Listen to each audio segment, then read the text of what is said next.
Good evening, ladies and gentlemen. My name is Alan Smason, and welcome to NOLA Theatre Talk. This is an ongoing series of interviews and exciting theater happenings that we have here on Mondays and Friday nights.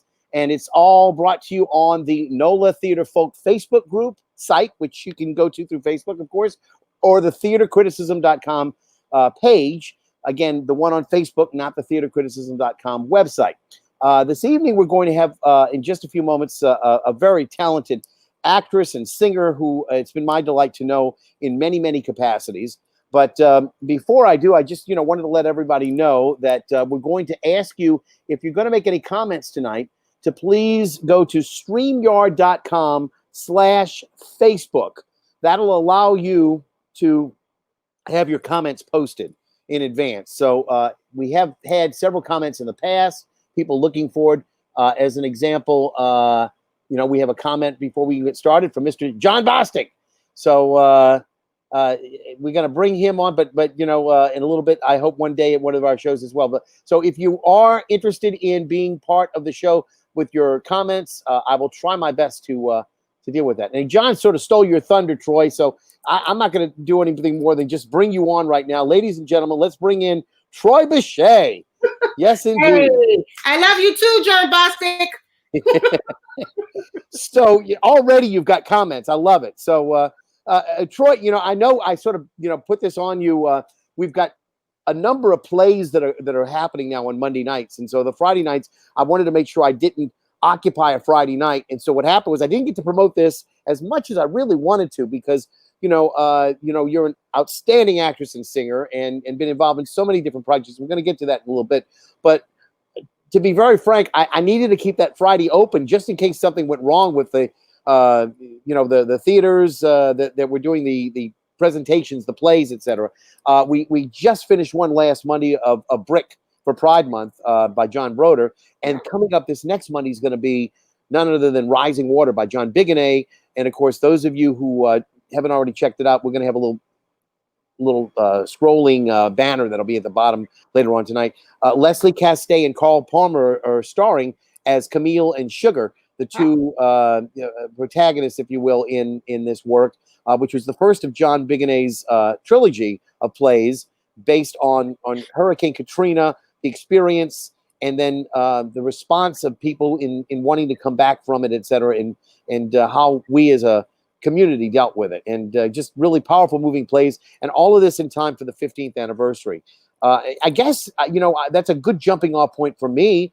I got sort of stuck in Cleveland. I went away for a weekend just to visit for a weekend. What happened with you with Katrina? We used to ask each other all the time. We don't much ask that. It's been 15 years now. So how did you fare? I ended up in Houston. My son actually moved to Houston after he met his wife in the military.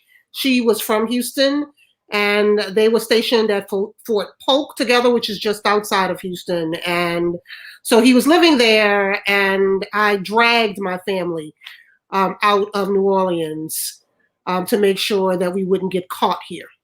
And it was a long time coming back for you. How long would it take? It actually didn't take that long. I live on Gentilly Boulevard, which is on a ridge. Ridge meaning 3 feet in New Orleans. Yeah. So the water only got up to my front porch. We had roof damage, but we had no flooding. So as soon as they were able to turn the gas on, we came back. That's fantastic. And I guess in terms of your house, unlike a lot of people who were in the lower 9th Ward, et cetera, you were able to basically come back from that. My house, 5 feet level, so a lot of people think, well, you were in Uptown, it was okay, but that London Canal did a damage on and it didn't take as Rising Water talks about, people went to hunker down for the storm on Monday morning. It came in, it went through the city. Everybody turns around and says, well, we bit the bullet on this one. We missed out. We have a little bit of wind damage that we maybe, are going to have to come back from. Everything will be fine. They went to bed that night on Monday night. and a large number of the population woke up with water literally in their bedrooms and not stopping. Exactly. And so, it had never happened before. And again, that's why a lot of people refer to it obviously as the federal flood, because it was not damage from a situation where the Hurricane. water pumps were coming out or water was pushed in. I mean, this was a situation where we had catastrophic failures of the drainage canals, and of course Lake Pontchartrain seeping its own level into the city. So basically, the story is very heartfelt. In Rising Water, but we all lost people. I don't know about you. We've been experiencing sort of a lot of that now with COVID-19. A lot of people like Ellis Marcellus, the people that we, know and love, have been affected, and their families, of course, lost their patriarch, etc. But during the storm, a lot of people died that I didn't even know about, and people that I knew. And I remember going into the post office and seeing a sign up of several people who had passed away. And my 7th grade Spanish teacher from Eleanor McMain High School, junior high school, and his sister who lived together were two of the victims. That the water came up and they couldn't get into the attic, and or they were trying to get in the attic and they drowned. And so I had no idea for probably almost 3 years that they had died. And interestingly enough, I found, again, nothing ever happens by circumstance and by me for coincidence. I don't believe in coincidence. I happened to go to another person's funeral in recent times out at Greenwood Cemetery, and sure enough, there was their vault, the two, the brother and sister. And he was a wonderful man. And it struck me that I didn't get to say goodbye. It was one of those things that I wish that I'd had the opportunity. I don't know about you. Well, let's talk a little bit. Let's talk a little bit about theater and not be so down on that, because Rising Water, we got plenty of Rising Water. We're going to have hopefully Shotgun approved. We're still waiting on the clearance on that, and then Mold. It's odd because we've been given the clearance to do the first and the third parts of the trilogy. We're still waiting on number 2. Oh, we'll see what happens on that. So Troi, I went back a little bit and I looked at some of the older pictures that I was able to find of you. First off, let me ask you a question. When you consider yourself in terms of now you're obviously an actress who sings, or a singing actress, whatever you want to say, but you consider yourself an actress first or a singer first? I was a singer first. So I was an incredibly shy child. I am still shy. And singing was the way that I was able to overcome some of that. I also I had a very difficult childhood in terms of my family environment, and singing allowed me to feel more self-confidence, and it was something that I was good at. So I'm a singer first. I've been singing since before I could talk. So I guess the question is, a number of people who come from the African American community obviously sing first in church. Is that where you got your start? No. Oh, well, tell me about it then. I was in 2nd grade at St. Joseph Elementary School, and Sister Mary Elizabeth asked me to sing the 12 Days of Christmas at the Christmas pageant. And when she told my mother about it, she says, Troi will never do that. She will not get up in front of people and sing, particularly the 12 Days of Christmas, which is a very long song. Sure. But Sister Mary Elizabeth asked me to sing it. So I said yes. And so that was my first singing experience. My background really is, and then I attended Ursuline Academy and had my introduction to classical music. So I'm a classically trained singer. And Ursuline's sort of in my neck of the woods. Beautiful campus, I always think about the nuns that live there too. Or at least they did. I assume they did. There. It was spooky. Yeah. I know that when they had the flooding over there, that a lot of them from Katrina said a lot of them got into boats and they paddled out over there. Well, those are some strong women. I will say that. Yes, indeed. Absolutely. They raise strong women because they're strong women.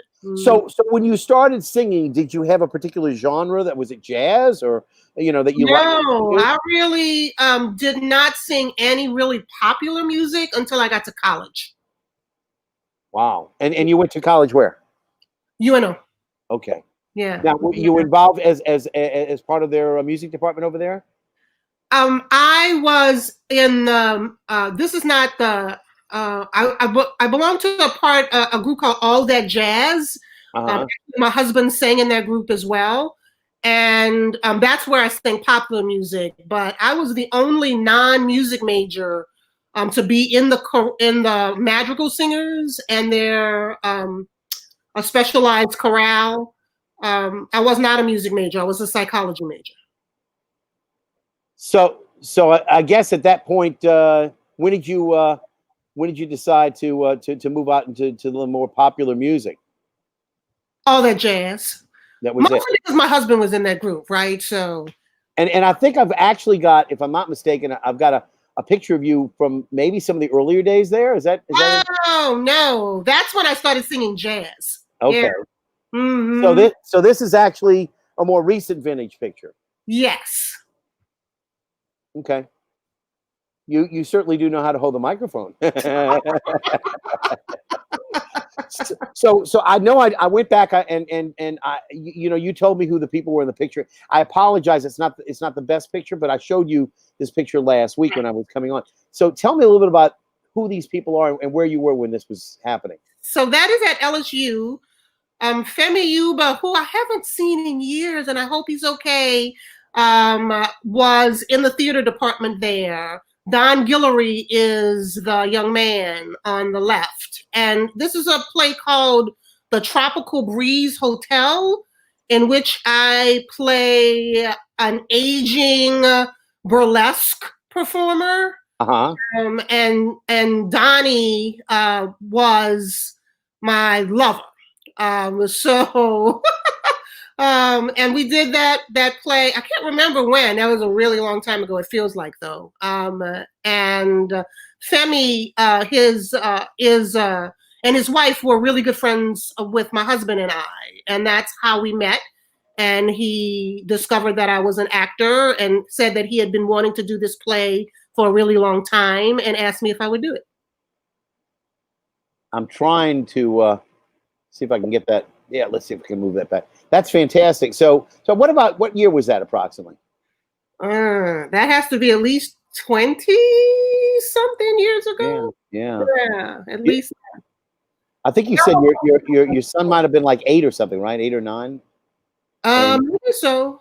Yeah. I mean, it was one of the earlier plays, but the earliest play that I did, other than playing Lucy in 6th grade in Charlie Brown's Christmas, was with Paul Werner. A play that he wrote, called Omega Point, a jazz rock opera. And that was at UNO? That was at the CAC. Before they renovated that garage space. Gotcha. Mm-hmm. So this is another, seemingly to me, an earlier picture. It is not an earlier picture. It is newer. Okay. Black and white pictures, I never know whether they're. Yeah. I take that back then. I apologize. It's about maybe 10 years old. Okay. Yeah. Maybe less than 10, because that is a shot that I took when I was doing a play at the World War II Museum. Okay. So, Now, how involved have you been with the World War II Museum? I did 2 shows there, both On the Air 1 and On the Air 2. I didn't have any pictures of On the Air 2, but I did have an older picture that I got. How about that? Now that. Yeah. That is I think from 2010 maybe. Is that possible? Maybe so. Yeah, that sounds about right. Yeah. Well, we'll talk a little bit more about that. Bob Eads, etc. And what were the other shows that you did? It was only On the Air 1. We did it twice, and then that was a follow-up. Yeah. Right. So now I know Gary Rucker was in the first one, but he wasn't in the second. I think that was Bob Eads in both, or was he? No, Bob Eads was only in On the Air 1. Yeah. Mm-hmm. And we'll talk a little bit more about that. In terms of your work with with the stage, I know you've also, gravitated towards some film things too. But what was some of the highlights of your stage work that you did early on that you remember? Not more recent vintage, because we'll talk about those a little bit. But around the time of On the Air. Well, a couple of things. Well, even before On the Air, I did Dreamgirls at NOLA Theatre with Ty Tracy. And that was the first really major role I had ever done. And so it was quite a learning experience. I was a novice. I probably would be very painful for me to watch that. In fact, we have a video that my husband keeps threatening to pull out and transfer from VHS to DVD. And I said, please don't do that, because I cannot watch myself in that show. But it was a wonderful experience. Kim Prevost, who's a wonderful jazz singer who actually moved to Houston after Katrina, Michael Larche, Leo Jones, who has since passed on, Benford Davis, all wonderful African-American actors that have continued to do great work in their own right. That's where I met all of those great people, and really gained a love. It's when I started really transitioning and understanding that I wanted to be more than just a singer, that acting was in my soul as well. Yeah. And I mean, you've been in a goodly number of things. We're going to talk about some of the more recent vintage pieces that you've done. We touched on a few of them, but one of the other aspects that you have, as I mentioned, is that you've been doing some film work too. Now, what was the first time you did film work? I haven't done a lot of film work, but I did The Curious Case of Benjamin Buttons, and I did a locally produced film called, oh shoot, it went straight to video, I bet, huh? Yes. Yeah. It went straight to video. So now, who's in this? This is supposed to be Brad Pitt, right? The little guy is supposed to be Brad Pitt. But I didn't get to meet Brad Pitt because it was an actor's double, right? Yeah. I was so disappointed. Now, who's that you're with? The person who you... Okay, now I'm horrible with names. That's okay. I don't remember his name, but he is a wonderfully talented. Actually, he started out as a dancer in Pretoria. In fact, I have never seen at the rap party that we did. We were at a bar. I think Funky Butt down across from Congo Square, and this man was dancing, and he's a little bitty guy, but he's so smooth in the way that he moves. But he's from Pretoria, South Africa, then, huh? That's correct. Wow. Yeah. And how in the heck did he get into an American film shot in New Orleans? That's a good question. I think they were just looking for someone who was small, and his agent recommended him, and he ended up getting the part, and I thought he was absolutely wonderful. And we're talking about the little guy who was supposed to be Benjamin Button, huh? Or not the guy next to you? Or was it the guy next to you? I don't remember. I think his name was Peter. But he did, they wear that special white kind of cap, and they put all of the marks on so that they can superimpose Brad Pitt's face on his body. Gotcha. Yeah. Okay, I gotcha. Yeah, well, and that was shot in the quarter, looks like, huh? That was in the quarter. Yeah. So nothing like working from your own home, and getting paid to do it. That's always exactly. It was wonderful. So now, as a singer, is this you here in this picture here with another famous singer? I can't tell who that is. Yeah. Look, my friend David Ellington, who is an amazing pianist that we played together a lot. I called him and I said, "Hey, David, I have this gig, and they want us to play Stevie Wonder songs, and Stevie Wonder is going to be there." He said, "Troi, you want me to play Stevie Wonder's songs in front of Stevie Wonder?" I said, "Yes."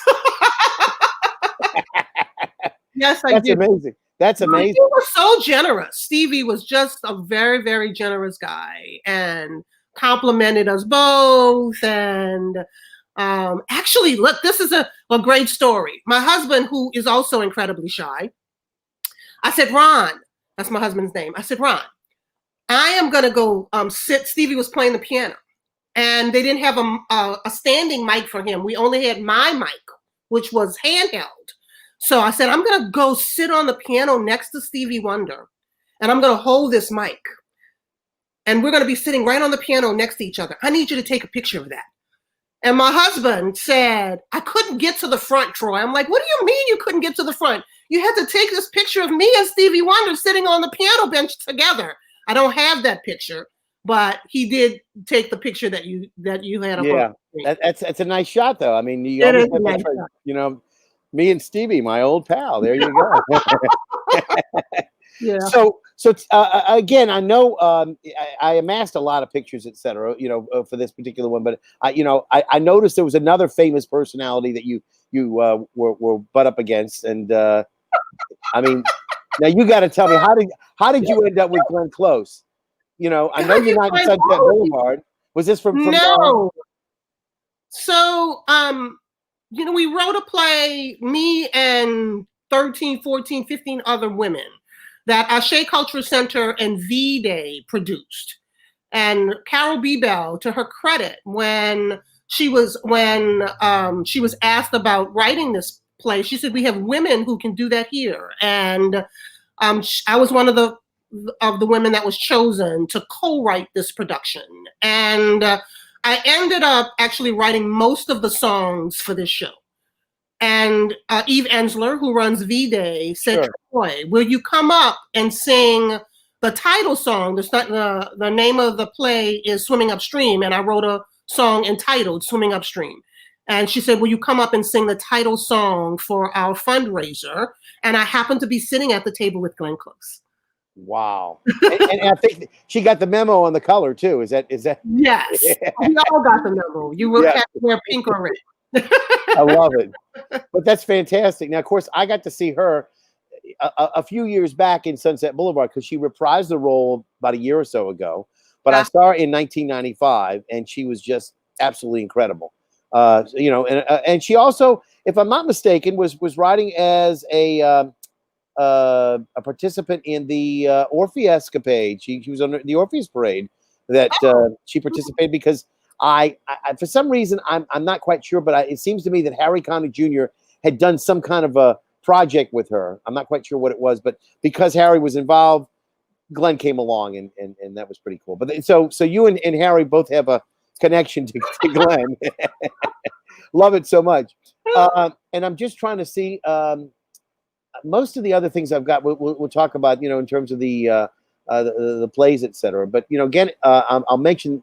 I think we might have gotten another comment. Hold on a second. I think we got a few. Let's see.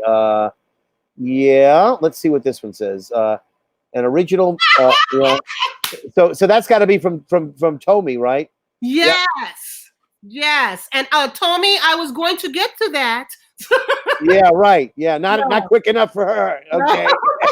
I was going to get to that. Yeah, that was another seminal experience as my growth as an actor, and as a African American woman, it was important to me to participate in shows that spoke to the African American experience. And when I saw the audition for Voices in the Dark, I, despite the fact that I had very little acting experience, decided that I would audition, and I have been honored to be a part of that and learn quite a bit about acting and writing when I work with Tommy. So we had Tommy on a few weeks back talking about her company. We also had India Mack talking about No Dream Deferred. So we had Voices in the Dark repertory and No Dream Deferred. This particular show, we started off. We had Anthony Bean on. We've not shied away from dealing with a lot of the questions about what's going on with Black theater, et cetera, and how more and more people are going to become involved. Hopefully, now that it's become more of a mantra for theaters, I think, to try to become more diverse and a lot more inclusionary than they have been. And we'll see. One of the problems is that it doesn't happen overnight, and the people who are involved in trying to get more parts and roles for Black artists, obviously, know what they want, and I hope that the other people get with it and learn from the experience that the only way you're going to be able to make great inroads is by making changes, that may be a little difficult at first, but will eventually come out to where everybody will be better for it. So we'll see what happens. I mean, all I can tell you, I have no idea what this means. Do you know what this is? Say, Sam, I I have don't. no idea. But I do want to comment on what you said Yeah. about, the things that need to happen in order for the community to be more inclusive. And I think that that's really important. And you are correct. It doesn't happen overnight, but it can happen faster than it has. But people have to be courageous and Right. in order for that to happen. And I'm hoping that we see more and more of that. I've seen, I have to say, I've seen a number of shows being done. I mean, Le Petite has been doing, a lot more shows reaching out to the Black community. And I know that Southern Rep just did that incredible piece that they did, which was a Bertolt Brecht piece, if you remember, that they had translated, and and it was all done. Imagine if, as it were, in Texas. And I guess, was set in Texas at the end of the Civil War because of Juneteenth, and now Juneteenth has become, much more of a, I would say it's well on its way to becoming a national holiday. But all of those particular pieces, they are trying, I think, to establish that that they are trying to do outreach. The main thing I think that we all have to understand is that everybody's got to support this too. It's not just the Black community. It's got to be the members of the white community as well, who have to come into the theaters and say, yes, I want to see this theater. This is another community whose works and whose lives need to be told to me, and these stories that they have to tell. So we'll see what goes on. But my hope is that like you said, Mother Courage was the name of it. Of course, the Bertolt Brecht piece was. And somebody mentioned that, so I'm mentioning Mother. Ntashaki Shange. She's the one who did for colored people. Was it for colored girls who consider suicide when the rainbow is enough? Correct. Yeah. So and I don't remember how I remember all those long titles, but sometimes I do all right. But no, I mean the point is that they have had some inroads, and so it's not as if it's only been plays that were catering to one segment. And so I want everybody to understand that we have not been living in a vacuum. There is going to be change, and like you said, it can be faster. But the fact of the matter is that people have understood that this needs to happen, and so the main thing is, I think, is to get people in the theater. That's going to be really difficult for a couple reasons right now, because a lot of people are scared.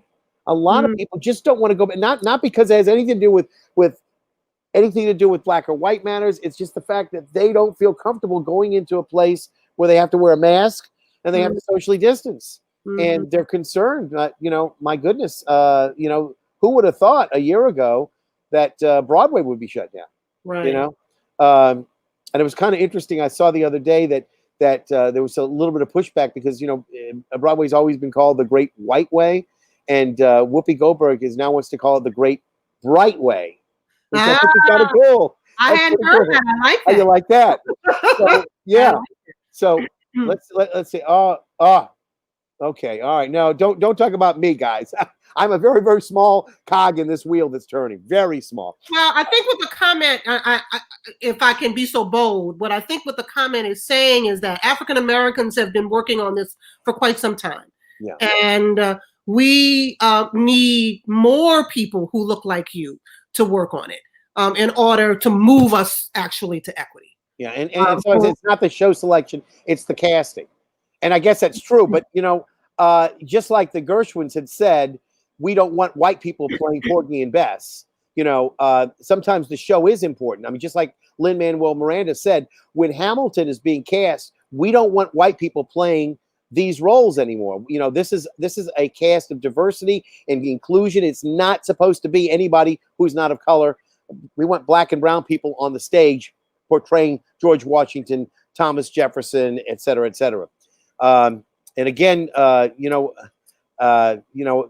may be another story now, because of a lot of the pushback against people who were slave owners as to whether or not people are going to be maybe distancing themselves from Hamilton. But I sure hope not, because it was a major what I would call a piece of theater that was earth shattering. It was ground shaking. I agree with you, and the ability to and people always talk about that this is a colorblind society, despite the fact that it's not. It is not a colorblind society. We see color before we see anything. But if that is our aspiration, to be more, to not necessarily see things in terms of color as much as we do right now, then when you look at Hamilton, you see that. George Washington is just played by a good actor. And so I think it is both casting and the shows that are selected. I because I would like to see more shows that are actually written by African Americans. Yeah. So, and color. And somebody else had commented, it's about equality. Yeah. So, and I definitely absolutely agree. So, anyway, I appreciate all your comments out there, people. It's very kind of you all to keep us on our toes, as it were. So Troi, one of the other things before I get into some of the more recent shows that you've done, but I wanted to sort of take a little. You mentioned Paul Werner.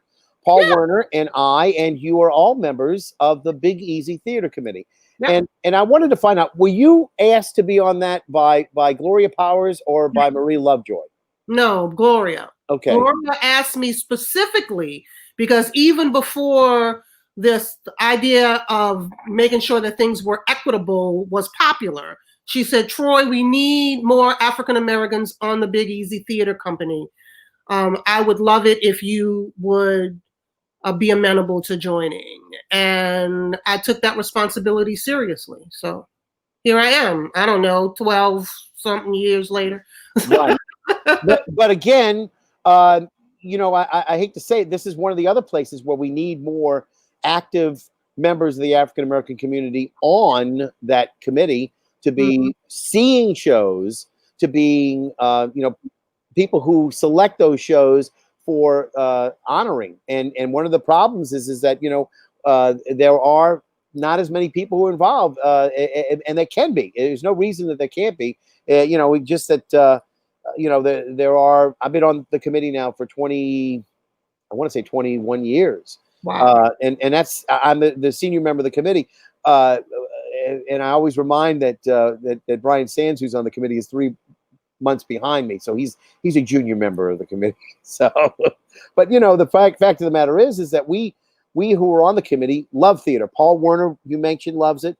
Brian Sands, we mentioned, and these are people, Pat Bourgeois and Tom Kukulu, they're all involved and all want to see as many shows. I mean, I see constantly the same people there, but that's one of the other things is I see you at shows, but I don't see a lot of other people who could be on, who could say, I'd like to be a member. And that's really important too, because we need to honor our own, but we can't do it by just sort of, well, why don't we just honor somebody? I mean, we need to be able to compare performances and be able to elevate those performances by giving them special recognitions and citations. And that's what we do, the Big Easy Committee. And you've enjoyed your work with that? I mean, has that been something that's been special? Yeah, I have, but I was confused by what you just said. And I want to go back to something that another guest of yours, Kalundra Smith, said when you had her on about critics.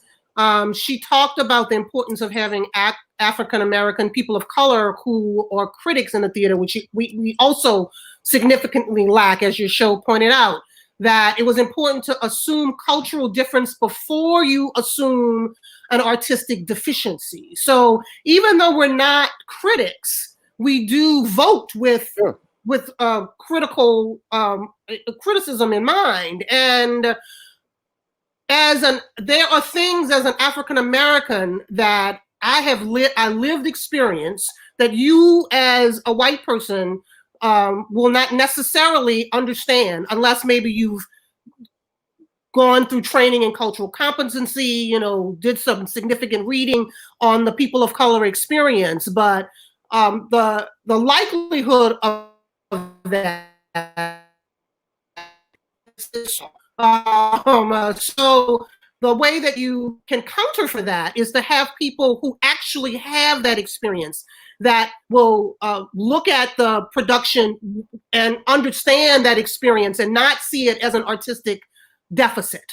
So that's really important, that that people with those kinds of lived experiences can be those who are voting on the plays that actually receive the awards that are given out. And it's not to say that any of us will vote based upon, I see this Black lived experience and I think that that's better.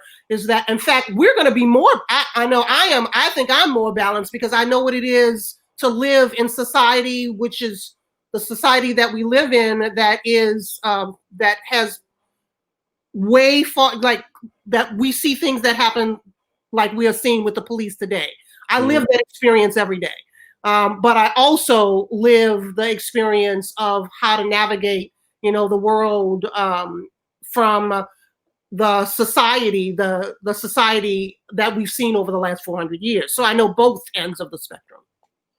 So in terms of the way that the committee's been operating, I think we've had a pretty balanced approach, not only to theater, but also to music and what have you. And again, sadly, this year's awards have not yet been given out. We voted, we turned in our ballots, but unfortunately, because of the fact that we've had this pandemic, the original celebration, which was supposed to be on April the 5th, I think, got moved back to June, and now it's September, and we're not even sure. I can tell you right now that they're not even sure that that's going to be in September, that that's going to happen. And again, we just have to make a decision as to what we're going to do. And I told John Broder, who is of course the de facto head of the committee right now, that we really needed to make a decision, because it's not fair to the people such as you. I mean, you're nominated and you're on pin. I don't say you're on pins and needles, but you're waiting with bated breath to find out, whether or not you won an award, and it's going to be 2021 before you find out. That's not fair, And how do we honor our best of 2019 by awarding it in 2021? That's you don't do that, and it's unfair because I'd like to find out myself, who I can say that was a wonderful performance, and of course, to be nominated is of course a great thrill and an honor. I have no doubt about that you accepted that in the way that it was intended to be given. But obviously, there are some people who don't like actors to compete with one another, because that's they feel demeaning, and it causes an unfair feeling that somebody's better than the other, and that shouldn't be. That we should all be on an equal plane. And I'm not saying that that's not the case, but there are some performances, and you understand this being on the committee, that really rise above others, and that I can name any number of experiences that I've seen singers and people on stage that have just given me goosebumps, and just fantastic. And I don't evaluate performances as I'm sure you don't, by who they are, but what they do on stage, and that's so important to me, that if they're playing a character, that character becomes a living, breathing person that I connect to, and that they are doing the job of making me believe, because that's what it's all about. Make believe. That's what it's all about. So in terms of your work, you've been doing this now a while. Are there any things that on the committee that now's the time to talk a little bit about it? I mean, are there any things on the committee that we should examine a little bit better, you think? Anything that, because John's going to be rolling off that committee soon. I'm not quite sure who's going to take over, but do we need to refocus our attention in some way that we have been negligent in some way, or not? I think that we are in an era where everyone needs to have an understanding of equity. I believe that every organization, if they believe in equity, that it should be in their mission statement, and that then the community can hold them accountable to that. I think that there needs to be more people of color on the Big Easy committee, and we can't we can't simply ask the community to take responsibility for that. It is the committees, the leadership of the committee's responsibility to ensure that that happens with the help of the community. And hopefully those words from you will echo in the ears of other people. But, you know, one of the other things that we need to let people know is if you're interested in theater, if you are somebody already involved, you know, obviously you can't nominate your own materials for, you know, so I want to get an award, so I'm going to be on the committee. But Right. be on the committee, you know, work tirelessly to promote others, and other people will promote you in the interim. I mean, you got nominated, you didn't nominate yourself. I mean, the point is No. that you're not allowed to do that. You know, you have to distance yourself from that. But the point is that people do notice. They see what's going on, they see the performances, and with their own eyes and ears, they're able to experience it, and they're able to then say, you know, Troi, you may be on the committee, you know, and we've had other people. Michael Sullivan is on the committee. He's been nominated a number of times. Not everybody is on the committee. We only have about 20, 21 people who are on, but and not everybody is a critic. I promise you that not everybody is a critic.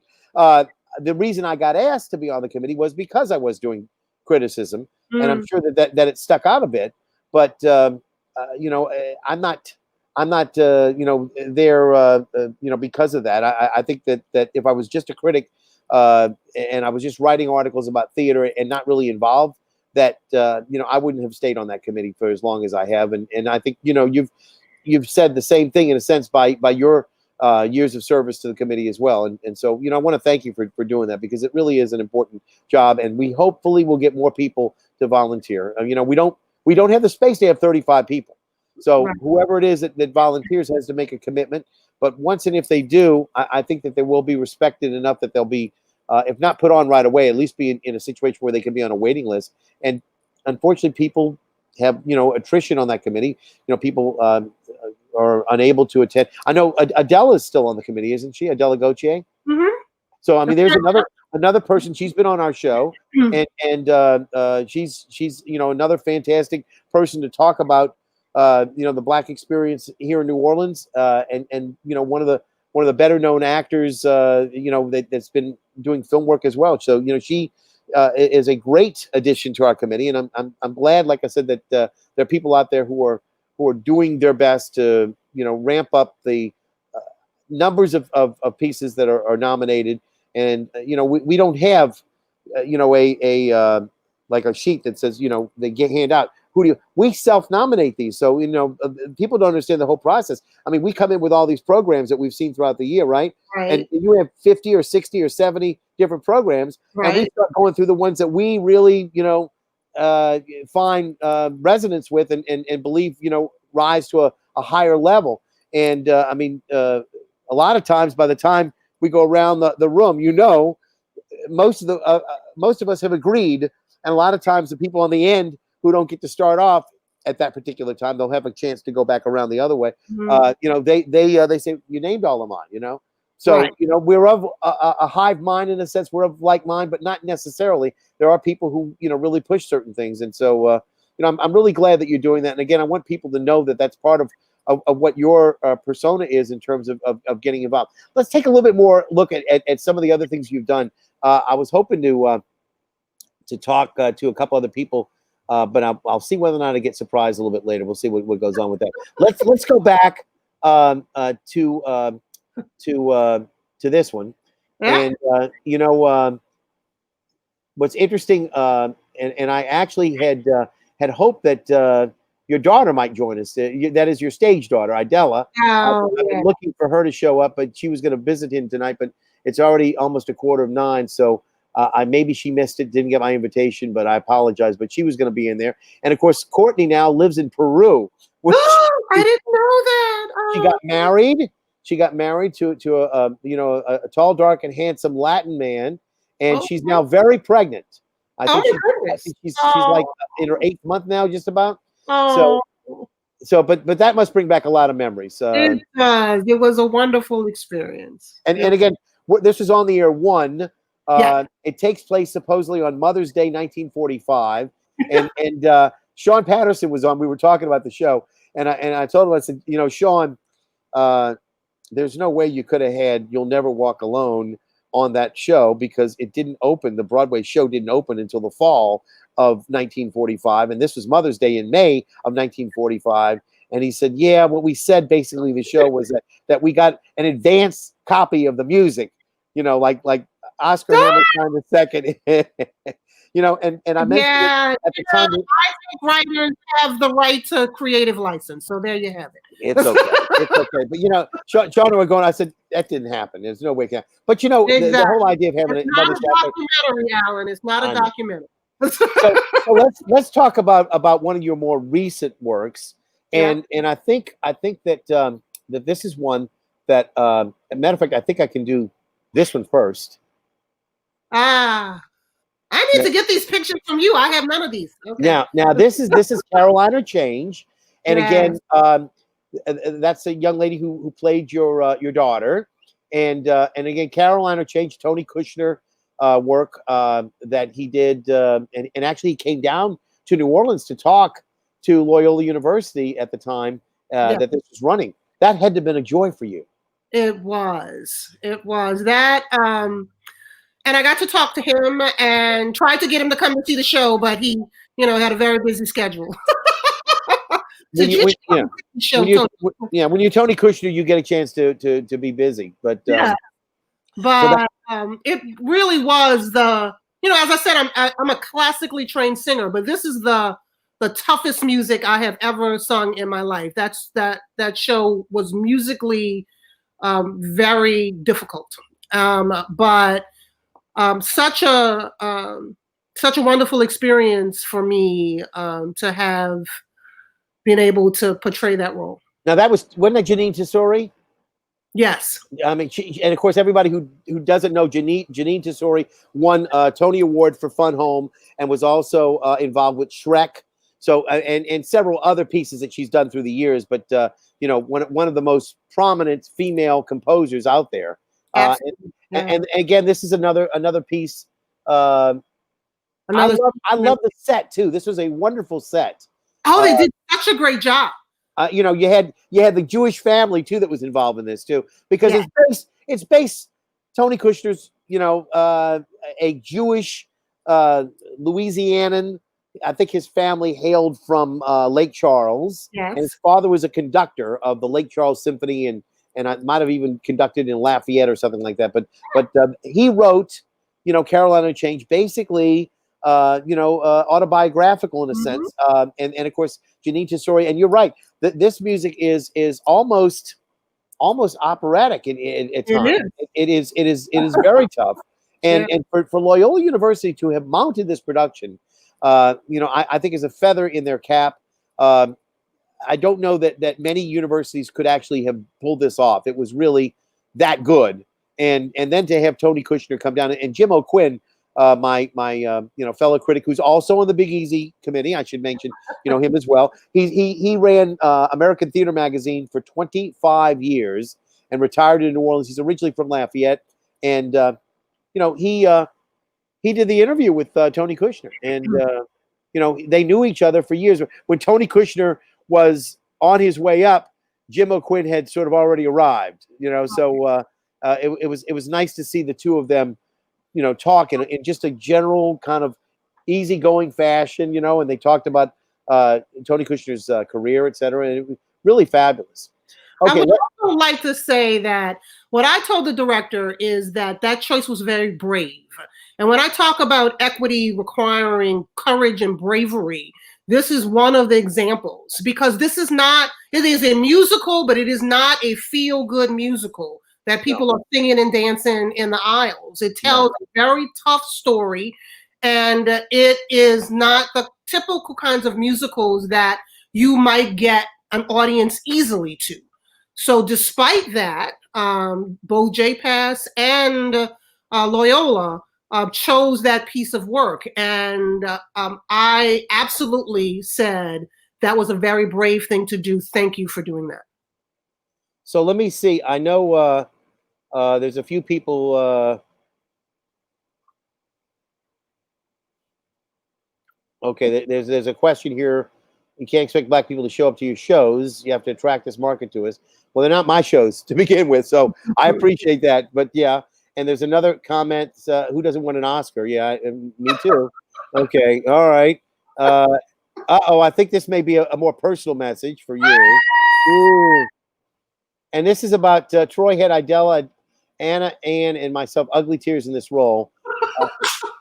All right, there you go. But I love the fact that we're able to talk about it, because to me that was a very, like you said, a very tough storyline. Where somebody is falsely accused of doing something really dastardly, and again, she rises above it in a way that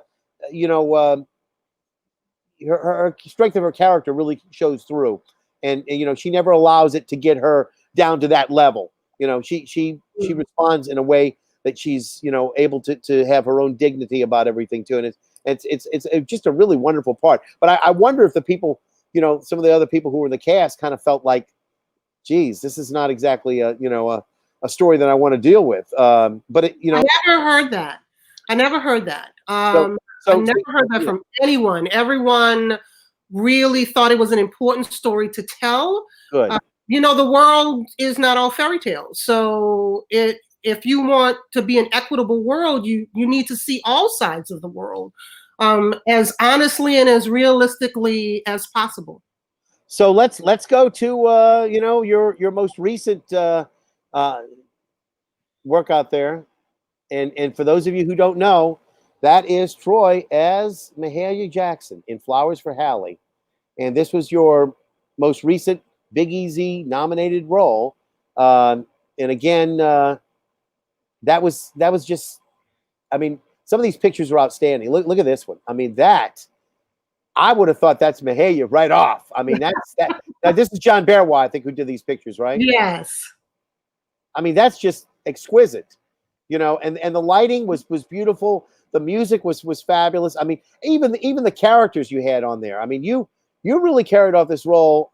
Did you study for this in a way of approaching the role, doing the research on it, or did you already know a lot about her to begin with? No, I knew very little about her.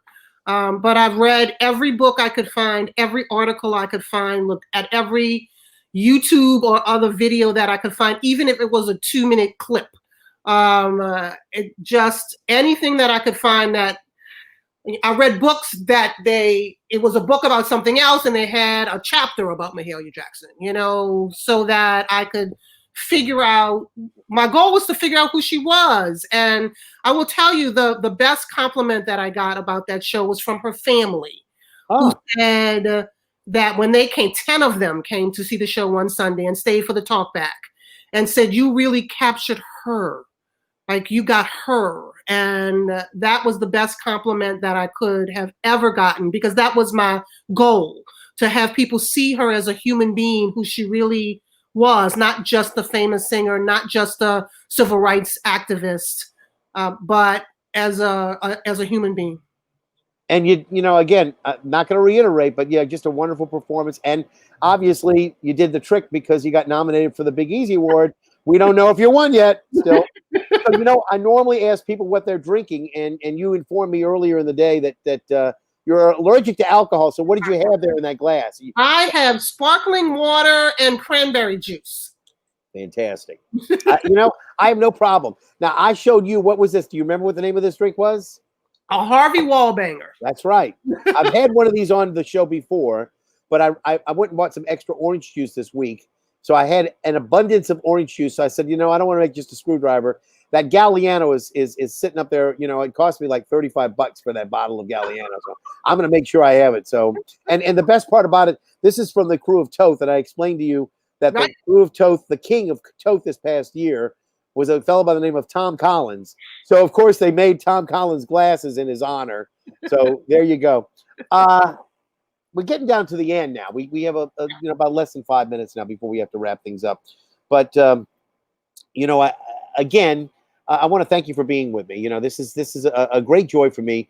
Not only because I respect you as an actor and as a fellow member of the committee, but I enjoy your company. I mean, I love seeing you on stage, but I think you and I have a fairly good rapport. And it's one of those things that we don't get to see each other nearly enough. So I'm gonna have to invite you back for another show so we can get to visit a little bit more. But I do appreciate your being with me tonight. Okay. Is there anything that you think that maybe we might, in closing, talk a little bit about, in terms of what's been going on? Either if you feel like you want to say anything about Black Lives Matter, or if you want to say anything about anything else that's going on. I mean, obviously we're all preparing for a major presidential election.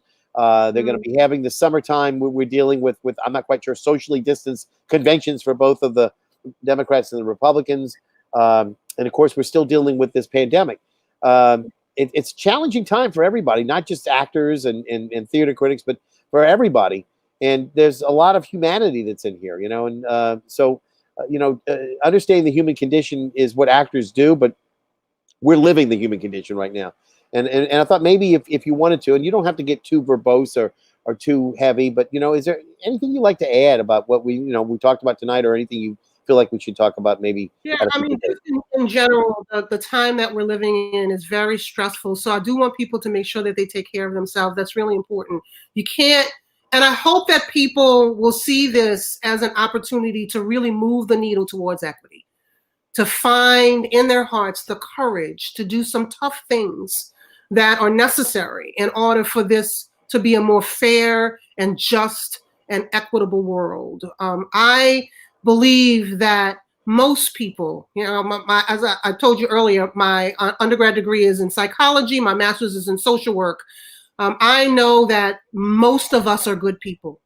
There are very few sociopaths in this world. So we just need to reach and take care of ourselves so that we have the courage and strength to reach down into our own humanity, and do the things that have to be done, make the hard choices so that we can live in a better world. And somebody gave you a nice compliment. Humility. Oh. So very nice, very nice. Well, again, Troi, I'm doing my best, to kind of help the theater community, I guess, move on to a certain extent, and also to connect with people out there who are feeling scared, who are feeling disenfranchised, and wanting, in the worst way right now, to get back on the stage so that they can feel like they can practice their craft. I mean, one of the other reasons that I'm so happy to be able to present these plays is that I'm able to take people who are actors who are not able to ply their craft and able to use their artistic muscle, so to speak. And so that's why it's a pleasure to see Leslie Castay and Carl Palmer on stage, as it were, for Monday night's Rising Water. And I want you to know, we were radically discussing, whether or not we should recast it, because obviously it's two people who are not of color. But we went through that, and we know that in the other plays that are coming up, there'll be opportunity, for casting choices that will be different, but that these had already been cast before a lot of that, had happened, and that there was only so much time, and I think that the end product will still be very good, just because they're not a color. It's not going to make it any less important. But I thought that it would be important to mention that those casting choices were made a while ago. But I think that in the future, Shotgun and Mold, we're going to see some outstanding performances done by members of the African American community. So we only have a couple of seconds left. I want to thank you for being my guest, and I'm going to tell you that we also have something coming up that I hadn't mentioned yet. But if you remember, about a year ago or so, in 2018, I think it was, Dillard University put on a piece called Black and Blue about Yvonne Bechet, right? Is that right? My mother-in-law. And we're going to have that show on coming up in a couple more weeks. So I'm springing that on you right now, and letting everybody know that we're working on it. Lisa D'Amore, the playwright, and several people involved in that are going to hopefully be on. So that's my parting gift to you, that we're gonna do Black and Blue as well. We hope to do it in July, very soon from now. So you stay tuned for that. And again, thank you for being with me tonight, Troi. Okay, thank you. All right, and again, thank you all for being with us. Again, for those of you who have been with us all through the night, this is Alan Smason and NOLA Theatre Talk. Those of you who are watching this again on the NOLA Theatre Folk Facebook group, we want to thank you for being with us. Or perhaps those of you on the theatercriticism.com Facebook page, thank you for being with us. And again, we'll be back on Monday with John Bigonet's Rising Water, starring Leslie Castay and Carl Palmer, directed by Greg Johnson. And until that time, ladies and gentlemen, I will see you at the theater.